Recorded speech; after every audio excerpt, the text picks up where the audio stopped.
Eh bien, bonjour donc pour ce cours en distanciel.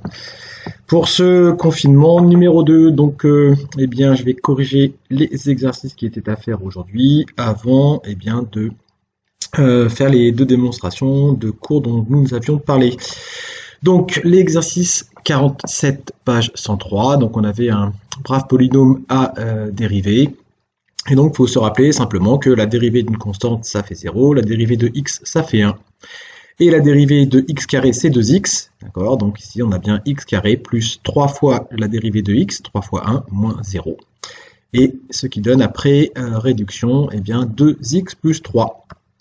Pour le petit b, on avait à nouveau un polynôme, c'est les mêmes techniques, hein, donc la dérivée de 2x cube, ça va nous faire 2 fois 3x carré, moins 3 fois la dérivée de x carré, donc 2x, plus la dérivée de x, 1, enfin la dérivée d'une constante qui fait 0.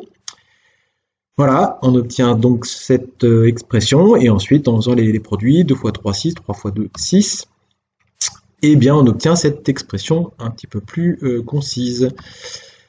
Pour le petit c, c'est la même chose, donc il y a toujours cette difficulté du 1,5, en fait, les difficultés, ça va être plus des histoires de fractions, hein, que de dérivation à proprement parler. Donc 1,5 fois la dérivée de x puissance 4, donc la dérivée de x puissance 4 c'est 4x3, moins 3x carré, plus 7 fois 1 ici, pas de souci, et ici, attention, hein, 1 demi fois 4, ça nous fait 4 demi, et 4 demi, ce n'est autre que 2, 4 divisé par 2, ça fait 2. Plus 3x carré, j'ai fait une faute de frappe, ouais, ça c'est toujours horrible, c'est bien sûr 2x cube moins, il n'y a pas de raison de mettre un plus ici, moins 3x carré plus 7. Les fautes de frappe c'est assez pénible, il y en aura malheureusement de trop, hein, je compte sur votre vigilance. On peut en parler en chat s'il y a souci, mais bien sûr ici c'est moins 3x carré, il n'y a pas de raison que ce soit un plus. Voilà, il y avait également l'exercice 48. Donc l'exercice 48, on avait un produit de deux polynômes ici, f de x, donc dans ce cas-là, eh bien, on a le produit de deux fonctions dérivables et dérivables, la fonction f est dérivable, et pour faire ça, eh bien, on utilise la formule du produit u fois v. Donc l'exercice est un petit peu, comment dire, on vous prend par la main pour apprendre, hein. Donc voilà, ici on pose u égale x carré plus 5, v égale 3x moins 1. On dérive u, donc c'est ce qu'on a fait à l'instant avec les polynômes, dérivée de 5, 0, dérivée de x carré, 2x, dérivée de 1, 0, et 3x, ça fait 3 fois 1, ça fait 3. Je me permets d'aller un petit peu plus vite ici, puisque c'est plus simple même que l'exercice 47.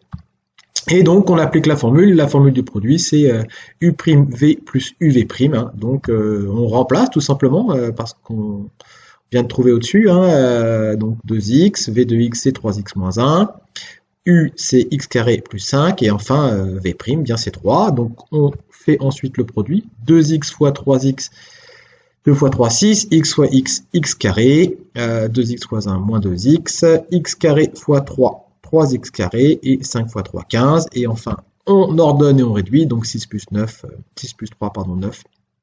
Et voilà le polynôme obtenu.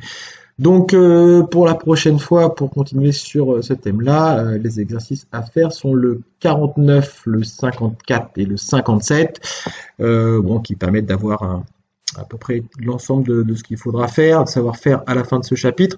Je vous invite également à consulter la page 99 de votre livre, qui est assez bien faite, et il y a même des petits exercices directs en bas de la page. Voilà, ça peut être un complément utile à ce qu'on vient de faire. Donc, j'arrête pour les exercices. Et là, ce dont on va s'occuper, c'est d'obtenir en fait l'expression de la dérivée de la fonction carrée en un point quelconque. Donc ici, je rappelle ce que nous avions vu avant les vacances de la Toussaint, à savoir que donc j'ai ici la parabole qui représente ma fonction carrée.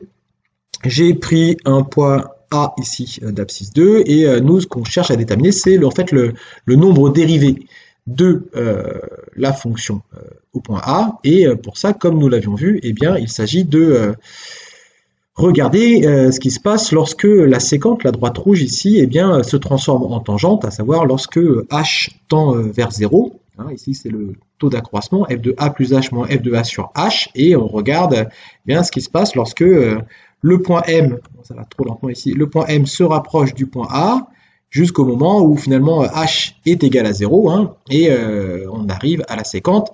Et alors cette formule n'est plus valable puisqu'on n'a pas le droit de diviser par 0, c'est bien ça tout le... Et on obtient ici la tangente, donc le nombre dérivé, c'est 4 hein, ici. Et donc, on voyait que plus h se rapprochait de 0, plus cette quantité-là tendait vers 4. Donc l'objectif ici, c'est de le faire en fait pour eh bien, tous les nombres. Donc, on avait vu ça, hop, voilà, donc ici.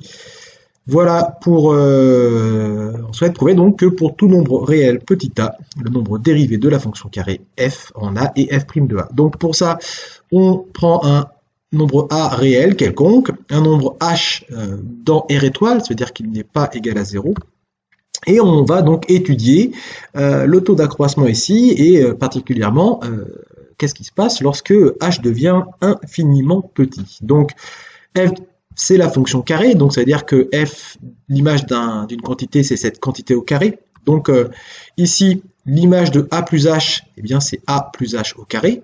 L'image de a, c'est a carré. On va utiliser ici une identité remarquable, tout simplement pour développer cette expression. Donc a carré plus 2ab, ici h vaut b, hein, 2ah plus h carré, auquel il faut soustraire a carré. On réduit là-haut, a carré moins a carré s'en vont, ça fait 0. On factorise par h dans ce qui reste ici, hein, donc h fois 2a, ça fait bien 2ah, h fois h carré, ça nous fait, pardon, h fois h, ça fait h carré, c'est difficile à dire. Et on simplifie donc par h, hein, comme c'est un produit, on peut simplifier. On obtient donc 2a plus h, et maintenant, bah, qu'est-ce qui va se passer lorsque h tend vers 0, lorsque h se rapproche indéfiniment de 0? Eh bien, ce h va sauter, ici, il va être égal à 0. Hein. La limite quand h tend vers 0, donc du taux d'accroissement, c'est la limite de cette quantité, après simplification, et donc bah, quand h il va vers 0, bah, cette quantité se rapproche de 2a, et ce qui était exactement ce qu'il fallait faire ici. D'accord. Donc on va procéder de la même façon, ces changements sont un petit peu longs, et c'est pour la fonction inverse, hein, ici j'ai représenté l'hyperbole représentative de la fonction inverse, donc c'est la deuxième démonstration à faire. On prend 2 points, et puis le but du jeu, bah, c'est de regarder qu'est-ce qui se passe lorsque le point M se rapproche du point A, hein, lorsque H c'est l'écart ici, hein. Et voilà, on regarde la limite de ce taux d'accroissement lorsque on y arrive, hein, et on doit ici tomber, voilà, ça progresse lentement, et on arrive jusqu'à le moment où on a la tangente, hein, moins 0,25, ici qui va être donc la pente de la tangente, hein, voilà, c'est ce qu'on va essayer de démontrer. Donc je reprends la dérivation. Ici, donc ce coup-ci, c'est la fonction inverse. Bien sûr, la fonction inverse, je ne l'ai pas rappelé, c'est la fonction qui a tout nombre non nul associé son inverse. Un nombre nul n'a pas d'inverse puisqu'on ne peut pas diviser par 0.